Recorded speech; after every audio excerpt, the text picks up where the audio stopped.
കോൺഗ്രസിൻ്റെ മധുര മനോജ്ഞ സർക്കാരുള്ള തെലങ്കാനയിൽ സർക്കാർ ജീവനക്കാരുടെ ശമ്പളം മുടങ്ങുമത്രേ. വാർത്ത പുറത്തു വന്നിട്ടുണ്ട്. അതോടൊപ്പം തന്നെ മുഖ്യമായിട്ടുള്ള കാര്യം അലവൻസുകളെക്കുറിച്ച് അങ്ങ് മറന്നേക്കൂ എന്നാണ് മുഖ്യമന്ത്രി രേവന്ത് റെഡ്ഡിയുടെ നിർദ്ദേശം. എന്ത് ഈ നാട്ടിലുണ്ടെങ്കിലും കർണാടകയിൽ നോക്കൂ, തെലങ്കാനയിൽ നോക്കൂ, ഹിമാചലിൽ നോക്കൂ, ആകെ 3ഇടത്തേ ഉള്ളൂ. രാജ്യം മൊത്തം ഭരിച്ചിരുന്ന പാർട്ടിയാണ്. ഒടുവിൽ സൗത്തിൽ 2ഉം നോർത്തിൽ 1ഇടത്തുമായി ചുരുങ്ങി നിൽക്കുകയാണ്. എന്നിട്ടും CPM ബംഗാൾ പോലെയും ത്രിപുര പോലെയും ഇല്ലാതാകുമെന്നാണ് 2 സ്റ്റേറ്റേ പറയാനുള്ളൂ. ഏകദേശം സമാനമാണ് അവരുടെയും കാര്യം. അവിടെയാണ് ഭരണം കിട്ടിയെടുത്ത് സർക്കാർ ജീവനക്കാരുടെ ശമ്പളം മുടങ്ങും. അടുത്തത് കേരളത്തിൽ ഭരണം പിടിക്കാൻ നടക്കുമ്പോൾ സ്വാഭാവികമായിട്ട് സർക്കാർ ജീവനക്കാർ ഇതൊന്ന് കാണണം.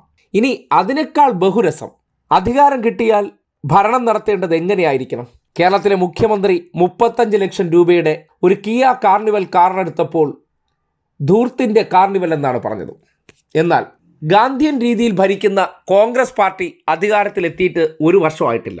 മുഖ്യമന്ത്രിക്ക് 2 കോടി രൂപയുടെ range rover bullet proof car.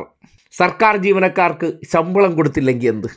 മുഖ്യമന്ത്രിയും ക്യാബിനറ്റ് മന്ത്രിമാരെല്ലാം ബുള്ളറ്റ് പ്രൂഫ് കാറിലാണ് നടക്കുന്നത്, അതും 2 കോടി.